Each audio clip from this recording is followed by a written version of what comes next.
So if you're reverse dieting, I'm sure you're wondering how to know when you can stop reverse dieting. When can you go into a cutting phase? How long is enough time? I want to talk about that today. And the first thing you need to understand is you can't really reverse diet too long, but you can absolutely do it for too short. And you can't just bring your calories up and as soon as they get to a certain level, then just drop them immediately. Your body needs time to adapt to make sure that it will respond when it's time to cut again. Remember, the more time you give it, the better off you're going to be, and the more likely you are to see success when you do cut. And I want to show you an example of this. My previous client, Sheena, who we had gone around 8 or 9 months of reverse dieting, and we thought, okay, you're probably in a good position now. She probably could have got after it and probably seen some nice results, but she did something that I almost never hear, and she goes, you know what? Like, I really am enjoying this. I love that I get to eat all this food. I feel really good. I'm crushing in the gym. I'm building muscle. I'm getting stronger. I like this. I want to keep going. And I'm like, heck yeah, let's keep going. She ended up reverse dieting for almost a year and a half before we finally started her cut. And by the time she was done cutting, she'd gone from about 185 pounds to around 137 pounds. So almost a 50-pound drop. And I can pretty much promise you the reason it went so well was because the amount of time that she took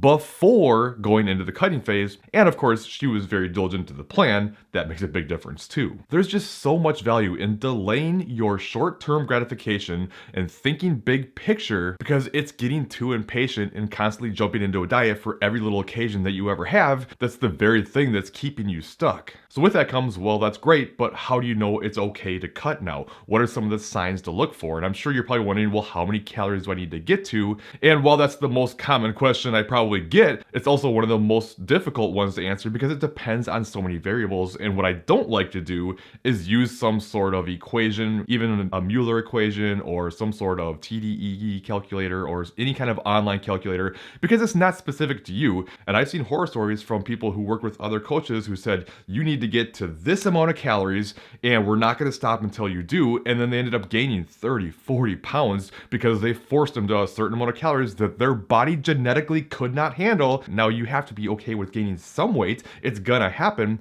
but we want to keep it as reasonable as possible, understanding that it's worth the trade-off, but you also don't want to let it get completely out of hand either as much as possible. So there's a few things to know if your calories are in a good enough place or not. One is, okay, do you have enough room to make an adjustment to cut down the road? I typically recommend around a 20%-ish drop in calories when you do start your cut, give or take around 5%. Plus, keep in mind when you hit plateaus, you're going to want to make about 5 to 10% decreases in calories at that point as well. So you also need room to adjust. So if you only get your calories up just a little bit, and then all of a sudden by making these adjustments, you're going to be right back down to 1,000 calories, well, you probably haven't gotten your calories high enough yet. And you also want to look at things like hunger signals. Are you food focused still? Do you find that you just can't feel full no matter how much you eat? These are all signs that your hunger hormones are still in a bad place. You still have room to go. And honestly, one of the best signs you can see that you're in a good place is that you find you're actually overly full and having a hard time eating all your calories, let alone continuing to increase calories. Now, with that being said, you may be making the mistake of only eating super clean all the time,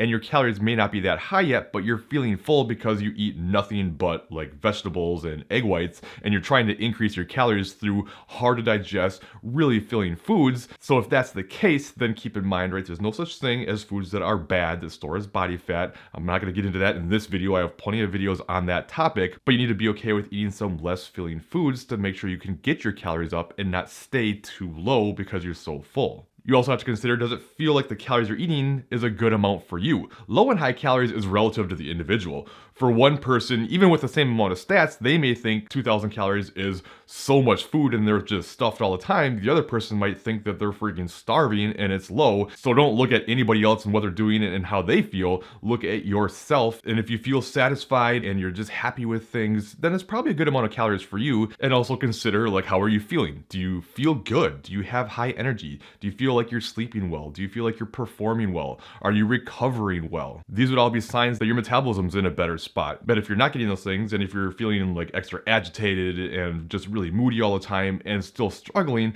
well, you're probably not in a good place yet, and trying to dive back into a cut would be a terrible idea because that calorie deficit's only going to make all those things worse. Another way to know that it's possibly a good time for you to start your cut, well, look at how excited you are to do it. If you're just dreading going into a cut and doing what's necessary necessary to get after it, it would be a terrible time to do it. Even if you are in a good spot metabolically, you're just doing it because you feel like you should rather than you actually want to, it's going to be a struggle. And you want to look at the rest of your life. Like, what does it look like? There's never a good time to cut. There's always going to be challenges, but there's also bad times to cut too. If you have stuff coming up and you know you're just going to be crazy busy, crazy stressful, you're not going to have much time, and you're getting pulled in every different direction, trying to start a cut on top of that is going to be a nightmare. And of course, we do need to look at weight gain. So again, I need to stress that you shouldn't be doing this thinking that you're not going to gain any weight. And also understand the difference between weight gain and fat gain. They're very much different. And if you're doing a good strength training program like you should be, you're going to be building some muscle. Muscle has weight. Muscle also helps with your metabolism, body composition. So just because the scale is going up doesn't necessarily mean you're gaining a bunch of body fat. So don't get attached to that number. But we don't want to gain more fat than is necessary. So if your calories are in a good place and you're feeling good, but you're gaining more than you feel like you should be, you can always dial it back a little bit just to try to find that rough maintenance calories for yourself and then hold that. Remember, when I talk about reverse dieting and like how much time and everything, I'm combining the amount of time that you're increasing calories as well as holding. Again, you can't just bring calories up and then immediately slash them.